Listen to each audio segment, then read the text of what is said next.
When does Gordon Freeman speak? There are three kinds of silent protagonist: Links, Knights, and Gordon's Freeman. The Link is silent because we cannot hear him speak. Everyone else can.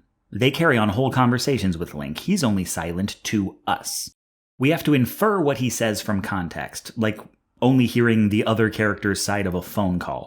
Link is not a mere audience insert. He has a unique name, biography, and, depending on the game, maybe personality. But some room is left for the player to project onto him, and that includes his voice. The player is his voice. He speaks how we might speak in his place. His choice of words, the timbre of his voice, are ours to imagine. Conversely, the Knight is silent because there is nothing to hear. The Knight does not speak. Cannot speak, in fact. This is commented on by other bugs, some of whom say things they might not with someone who could reply. It is revealed in lore that all creatures such as the Knight have no mouth to speak and no mind to form sentences. Silence is canon. And then there's the free man. As with the Link, we do not hear Gordon speak, and as with the Knight, his reticence is acknowledged. But Gordon is not canonically mute. He doesn't sign or write notes. People act as though they've had conversations with him in the past, and he might chime in at any moment. I mean, if he were mute, this shit... Man, a few words, aren't you? That's rude! But there is also no linkish gap in dialogue for Gordon's imagined speech. He simply observes full conversations in silence. This does raise the question of what happens when he gives directives. Roger that. Let's run like hell. Is that Link dialogue? Or is he, pointing? If he speaks, why only then? Why the rest of the time does he simply stand, neither Link nor Knight, neither speaking nor unspeaking, just a man who, in this moment, happens not to speak? Now, this isn't that weird for video games. I mean, if Link gets shot out of the sky by a Lionel, he will fully change his clothes and stuff his face with paella before hitting the ground. That he speaks without speaking is not a heavy lift. Every medium has its peccadillos, and almost every narrative contains a few elisions. Huge swaths of Pride and Prejudice are summaries of scenes in which no dialogue is recorded. But we don't assume they were silent. We know people talked, it just didn't get written down. It happened off-page, and we don't assume Léa Seydoux cannot speak in Inglourious Bastards when Anna Paquin speaks for the first time at the end of The Irishman, or Brie Larson at the end of Don John. We're not like, oh my god, her voice has returned, it's a miracle! We understand that these characters talk, even if it's not in the script, it's off-page. Their speech has been artistically omitted. The writer is making a choice. Off-page is a magical place. It's where writers hide stuff from the audience, yes, but it's also where all the boring stuff happens. The stuff that's not worth writing down. Off-page is where people brush their teeth, and do laundry, and use the toilet. Okay, maybe it's not exactly magical. It's the stuff that is literally unremarkable.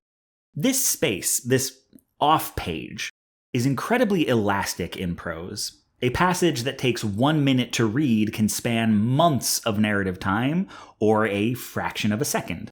This sentence spans maybe 20 minutes, this one several hours, and these a single fleeting thought that probably took less time to occur than the sentence took to read. And they're from the same paragraph. Time is an accordion. When compressed, details get left out, and when time is stretched, it's usually to focus on one detail and therefore ignore others. Time is not so flexible in film. I mean, there's speed ramps, but aside from that, time moves at a rate of 1 second per second. But there is still an off-page of sorts, between the edits. Most 90-minute films don't only cover 90 minutes of time. Batman does use the bathroom at some point. So, when does Gordon Freeman speak? He speaks off-page. And let it be noted, I could have posed this question as, when does Gordon Freeman poop? And I showed a lot of restraint. Gordon's dialogue has been artistically omitted. It happens in that little pocket dimension between the edits. Hold up a second. What edits?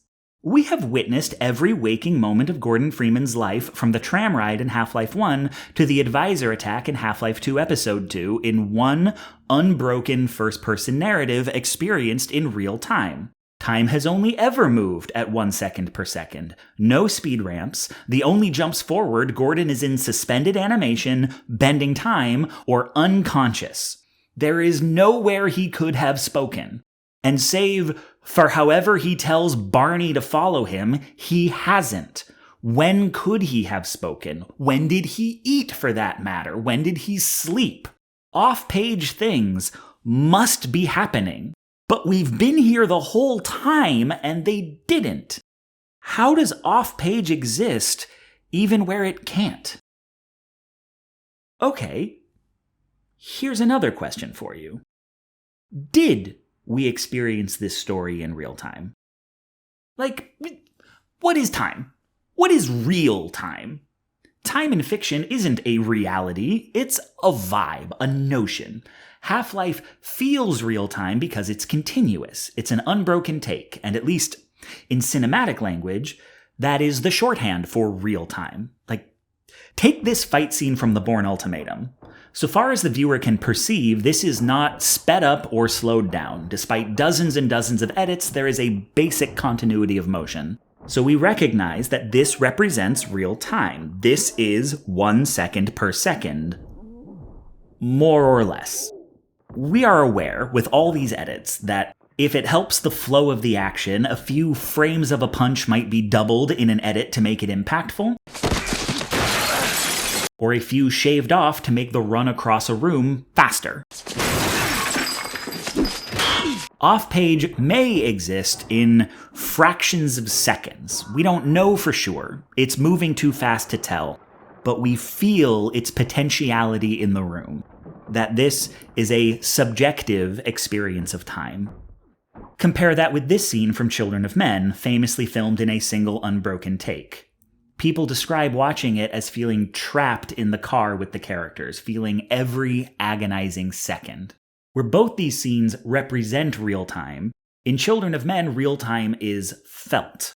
There is no off-page. Even in those infinitesimal fractions between the edits, every frame is accounted for.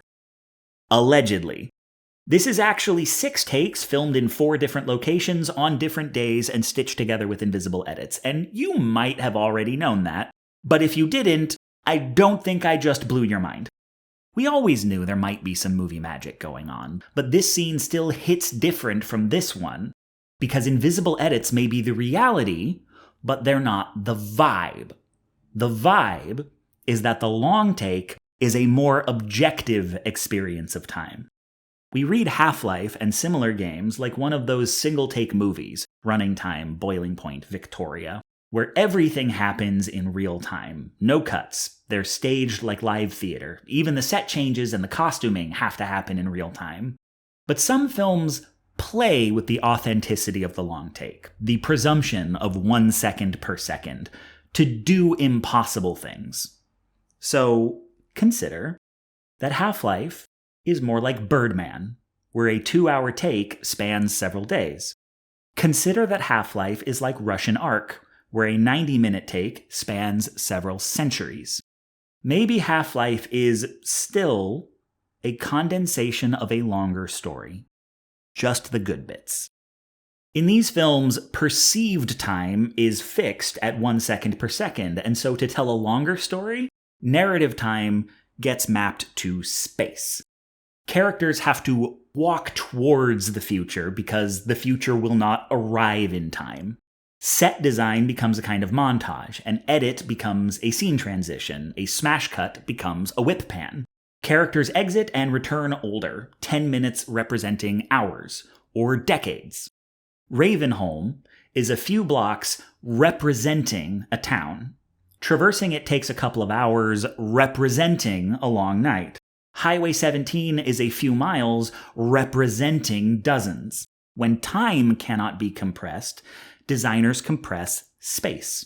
You see the Citadel in the distance and you know it would take days to reach it. And so when it takes hours, they feel like days. And somewhere in that, you don't remember precisely, Gordon and Alex had a conversation. It happened. Off page. And please take note, this is a deeply pretentious art film thing to do.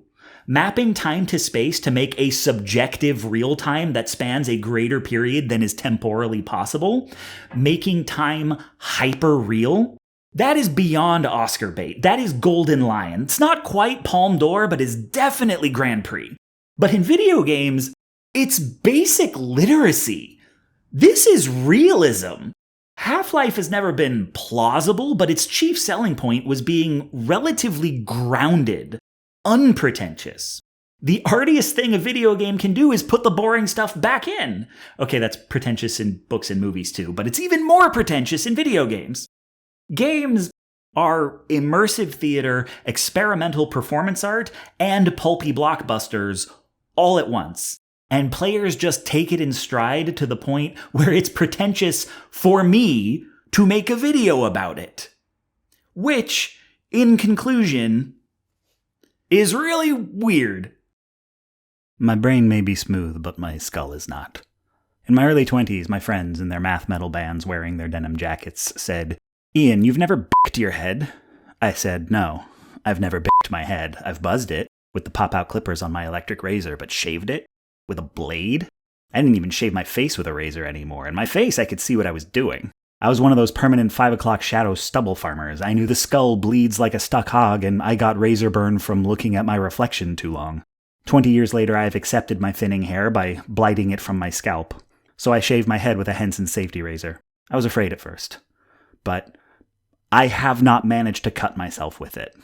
Not once. Not even on the lumpy back end. Not even going against the grain. And unlike when I use my electric skull shaver, I can get my temples and the back of my neck, and I don't get ingrowns when I leave it for a few days. And when I'm done, I replace a single blade, rather than throwing the head and eventually the entire mechanism into the landfill with the other 2 billion plastic razors. Most of the verbiage you can read about why men get razor burn and how to prevent it is, at best, guesses. I've used creams and loofahs and scrubbed my skin with tubes of gritty mush. I can't tell if it makes a difference. Did that beauty product company man who said use this goop as an aftershave pay for a study? Or was he just selling goop? Who even pays for studies? Henson paid for a study. Teaming with a medical imaging startup, their data implied, rather than 3 to 5 flexible ones, a single immobile blade irritates the skin significantly less.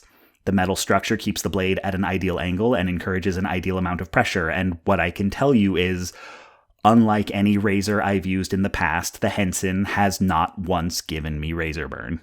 If you need a Gordon Freeman goatee, or smooth and kissable jowls, or, like me, to let the egg breathe, you can go to hensonshaving.com/innuendostudios to get a razor with a free box of 100 blades. When you